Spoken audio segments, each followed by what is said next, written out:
All right, week 4 off-season training. This is the first deadlift day of this next wave here in the cycle. Um, Pretty much just kept the same rotation as I did before, so I'll be working off of an inch and a half deficit here, basically standing on plates. If you want to know, this is an approved usage for a 35-pound plate, because otherwise they are bullshit and you should never use them unless you are standing on them for deficit deadlifts. So this is the only thing we ever use 35s for at my gym. Anyways, keeping the same rotation of starting with the 1-ish inch deficit on the first week. Second week I'll be pulling from the floor. Third week I'll be pulling off of about a 4-inch block, since that's right in my sticking point, my weak point there. So everything felt really good today. Back's feeling great.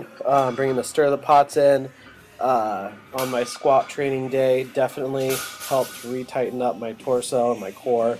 I've actually thrown them into my my pre-training warm-up as well, so I'm doing a bit of a core activation instead of just hip activation. That's something that I want to play around with a little bit more in the future.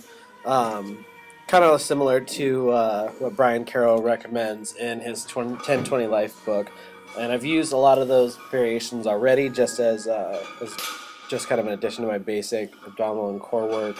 But throwing in like the stir the pots and maybe some of the bird dogs as a pre-training warm-up definitely seems like it's going to be a good idea. So look forward to playing around with that a little bit into the future.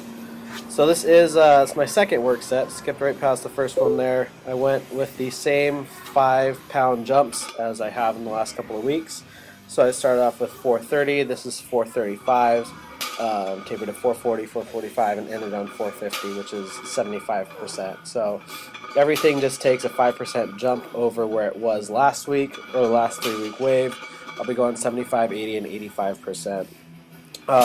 Depending on how things feel, I may or may not throw a belt into that third week. So we'll see how that goes. One thing that I was definitely happy with going into this week here, or with this session, is the positioning I was able to maintain throughout the pull and the amount of leg drive that I was getting.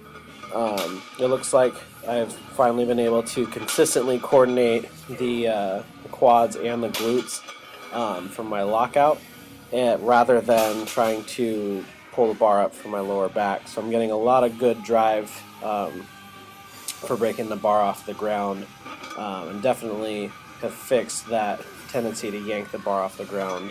That was actually one of the reasons that I decided to use straps, and I will probably keep those in for the next few weeks. I noticed that my shoulder on the right, which is the underhand grip, when I'm doing a mixed grip, tends to be the one that gets really beat up, and I have the bad tendonitis issues on that elbow. So I'm thinking while I'm off season here and doing higher volume, just pulling with straps so I can correct any muscular imbalances that I was getting from always using the same mixed grip variation will start to correct themselves.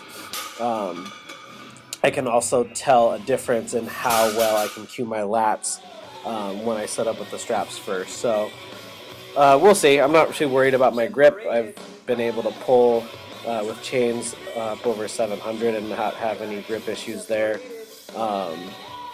So if that becomes a weakness, then I'll stop, but at least for right now, I'll continue to use straps just so I don't have to use that mixed grip. So anyways, followed my my conventional pulls with some sumo work. I hate pulling sumo. It just feels like shit. It feels slow, and it doesn't feel as aggressive as a conventional deadlift does.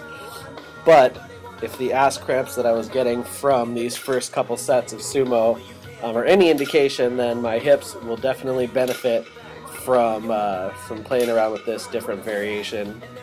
It's really different feel because the pull itself feels extremely short.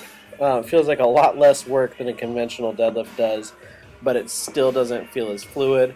And I don't know if that's just because I don't like it and I'm not used to training it as much, but we'll see. I'll keep working with this at least for the next few weeks.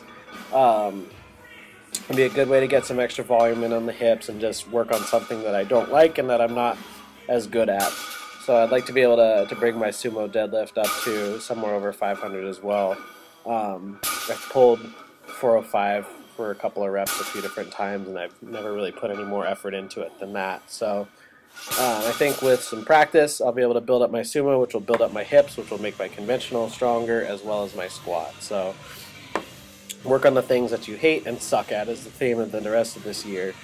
Followed this with some dumbbell rows. I went 3 sets of 10 with 95-pound dumbbell. I'll most likely jump this up to something in the like 110, 115 range next week. I decided to drop the barbell rows for right now just because I feel like I can get a lot better squeeze into my lats using a dumbbell. And I haven't really used this variation for a little while. So I'm going to cycle these in for the next 3 weeks. And then probably move to a T-bar row for a few weeks after that. Followed with pull downs again, this time with a wider overhand grip rather than the underhand grip that I was using before. Just to add a little bit different stimulus, but still get some extra volume in on those muscles. With shrugs, I switched over to a dumbbell from the kettlebell just because my kettlebells aren't heavy enough. Still went relatively conservative and used 75s here, and went 3 sets of 15. With shrugs, I really like to emphasize the squeeze and the drawing back at the top. So I always sit my head forward a little bit, and I have a little bit of a forward lean. That way I'm also shrugging up, but also shrugging backwards as well, and working on that scapular retraction at the same time as driving up. So I try and get a nice, good squeeze at the top and keep the motion controlled all the time instead of swinging the weights around. And I notice that tends to hit the traps a lot better and give me a lot better growth in those muscles. Follow this just with some basic ab work. I was kind of pressed for time and needed to just get something in to balance out all the work on the back. So, and it with a couple of sets of band crunches. Anyways, that is it. I hope you enjoyed the video. If you did, please click like and subscribe to my channel. If you haven't done it already, connect with us on the Facebooks and the Instagrams. And if you are interested in any of the programs that we offer, be sure to check out our website at www.savagegym.com.